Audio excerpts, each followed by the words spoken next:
I'm so pleased to be joined here by Arthur Max, a four-time Oscar nominee who has worked with Ridley Scott for almost 30 years on projects like Gladiator, Black Hawk Down, House of Gucci. 40 years? Getting there. Nin- Napoleon, you're back this year for Gladiator 2. 1985, Yeah, 15 plus 25 is 40. unbelievable. But that was in commercials. The first 10 years I was, being trained up. So it's a lot of time with Ridley. This is Gladiator 2. I think the development of this movie was going on since it won Best Picture in 2000 at least, right? Like in some capacity. But now it's finally here. I guess when you found out it was actually going to happen, what was your first thoughts on, how to return to this world and what it could be like to do a sequel to Gladiator? Total fear. Yeah, and intimidation about, the concept of doing it again only, how do you improve on it? And, it's daunting because it was so good the first time around. You don't want to paint a mustache on the Mona Lisa. You don't want to uh, ruin, what is, quite an extraordinary, phenomenal film and the magic of it, which, I think you feel a great sense of responsibility to the people who loved it and also wanting to do your best, to make it work in its own right.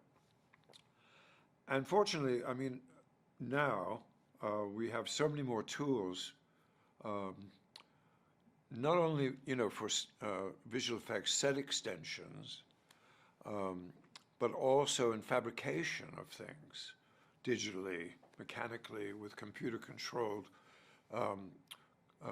cutting machines, and so you can do more quickly and efficiently. So if our goal, which it was, to make Rome as grand as it really was in scale, in opulence, and in detail, in the richness of the fabric of these interiors, and also to kind of create the squalor and the decadence of it as well. I mean, Rome then was probably the biggest city in the world of over 1 million people, and although very sophisticated for its time, it still had, an overlay of squalor and decay because of the span of time that it incorporated. So our time frame is just a blink of an eye in the history of Rome. 25 years is, well, that was the actual time between the first and the second. In our story, I think it's more like 15 years. It's like a nanosecond of history. So nothing would have changed that much. So there was a desire to keep things recognizable from the first movie in terms of the palette and the architectural detail. So the Colosseum itself pretty much is a duplicate in that sense of detail from the first one, only we finished more in plan, whereas we only had the balcony rail and a bit of column for the senator's box looking across at the empress. Now we had a full empress box set. You could do reverses on instead of having to flip the negative and cheat the dressing, which we did on the first one. Also, we had the water, so we had to raise the level of the whole Colosseum up about 2 meters to accommodate the water. And also the main entry arch had to go up, I think it was about 6 meters, to accommodate the mast and the platform that these Colosseum boats came in on. So everything went up vertically, and consequently the velarium structure, which was all in alloy and highly engineered now because the safety standards had grown by a factor of 10 from the first one. Things had to be more safe. There was more scrutiny from the the people responsible from that point of view. And so it was more challenging to make things bigger and grander. And we also used the whole site in Malta. Plus, we added other locations. We didn't just stick to the old ones. We used some of the ones that we had before, but we also explored new spaces within. We cleared out some of the rubble that we had found under the supervision of the archaeology department. In case we found something important under the rubble, we cleared more spaces for more buildings and bigger buildings. The whole scale of everything we did was just pumped up larger. Did you find anything in the rubble there? We found a few World War II buildings that they hadn't known were there under the rubble, staircases leading to bunkers and things like that, which stopped work for about a week while they could study them. And then they said, oh, we've got this, you can carry on, but don't touch it. So we had to span over it with scaffolding because it was intruding into the parts of our sets. We worked around, we worked together with the local authorities. And then we duplicated some of the Colosseum because the decision was made in general, both in Morocco, where we had the sea battle, we had no water. Well, we had a small little tank for the aftermath of the battle where all the corpses are floating around. But it was a large swimming pool of about 80 feet square. But the rest of the set, which we extended in length from its 500-foot beginning, because we were recycling our old Kingdom of Heaven set, which was Jerusalem, but we extended it a couple of 100 feet to accommodate a port and added more towers and changed the kind of cosmetic look of it to make it more Numidian, North African, than it was Middle Eastern previously, and added motifs of the Berber indigenous tribes, which was Numidia, and still the home of the Berbers. And their motifs were very obscure to find architecturally, but they had plenty of metalwork and textiles and ceramics to draw upon, and some sculpture, excuse me.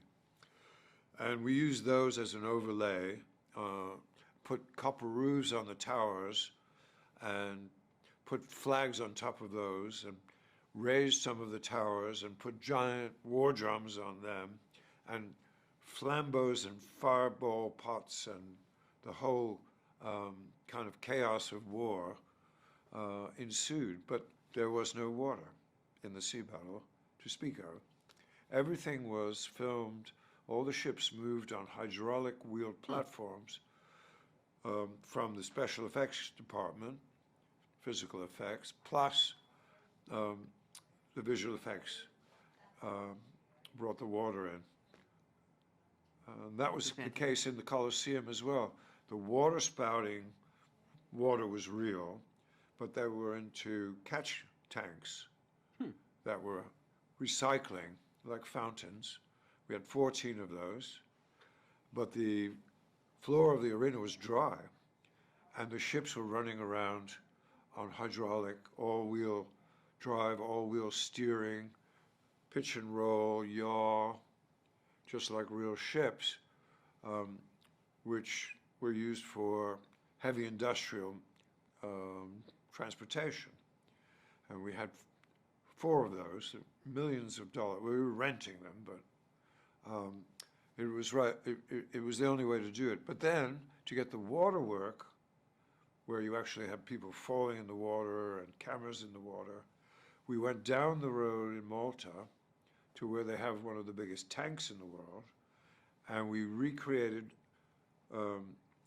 kind of stone for stone, molding for molding, column for column, the Emperor's box and all its dressing, canopies and tassels, and all the thrones that went with it as a duplication of what we had in the main arena, plus, uh, oh, 25 yards of seating either side, all the way up,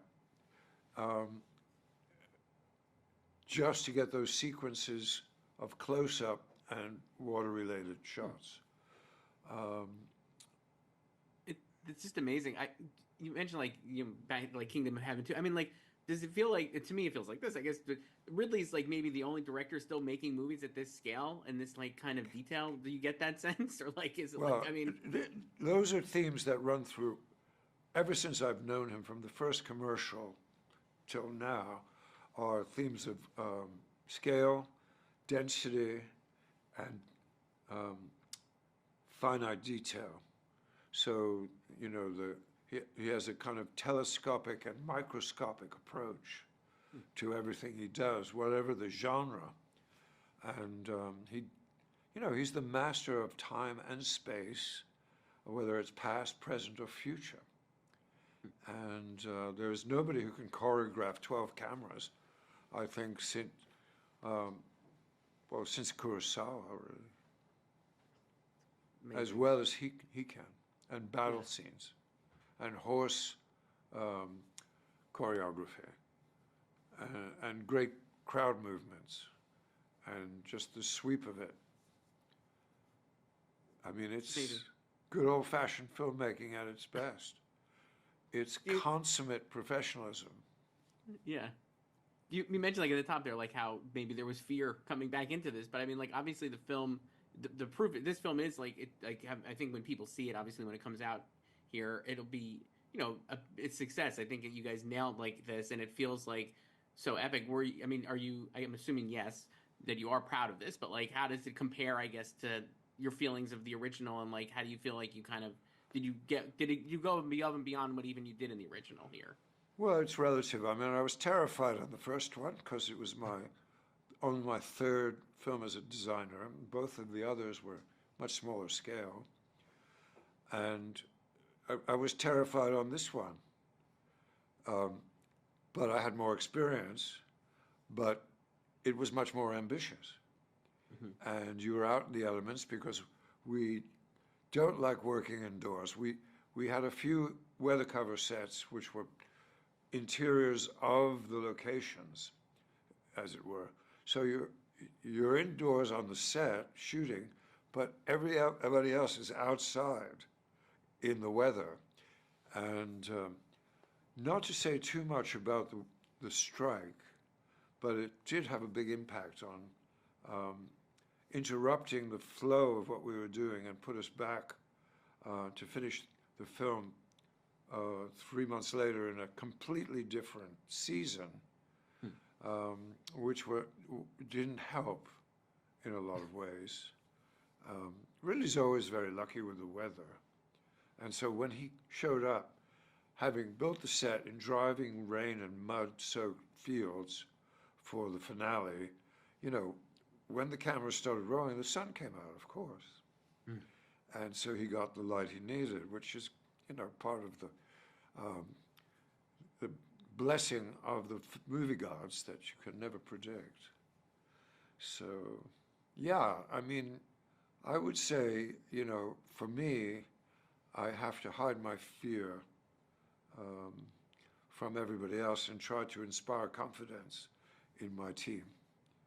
But it's very daunting, the way Ridley conceives the level of complexity and detail that you have to produce for every shot and every camera. Yeah. And he's so prolific, obviously. You just did Napoleon last year. It's unbelievable. I mean, I describe him as a force of nature. Yeah. He's not human. No, he is. He's very, very good to work with. But you have to be prepared, because he's prepared. Mm-hmm. He storyboards the whole movie, beautifully drawn in color. So you just need to execute and deliver on time. And you as you're working in the elements, there are a lot of unknowns. And that's part of, you have to plan for those. Yeah. Expect the unexpected, as we used to say on G.I. Jane. Still now. Yeah, nothing 35 changes years later, really. whatever it is. Well, I'm not surprised that Ridley Scott works probably, a lot of times with a lot of the same collaborators, because I think you guys are all the top of these fields, and so it comes across in the films too, Yeah, I mean, we're housebroken. It's more like that. Arthur Maggs, production designer here on Gladiator 2. Thank you so much for doing this. It was great hearing you talk about this. Thank you. Thank It's a you. pleasure.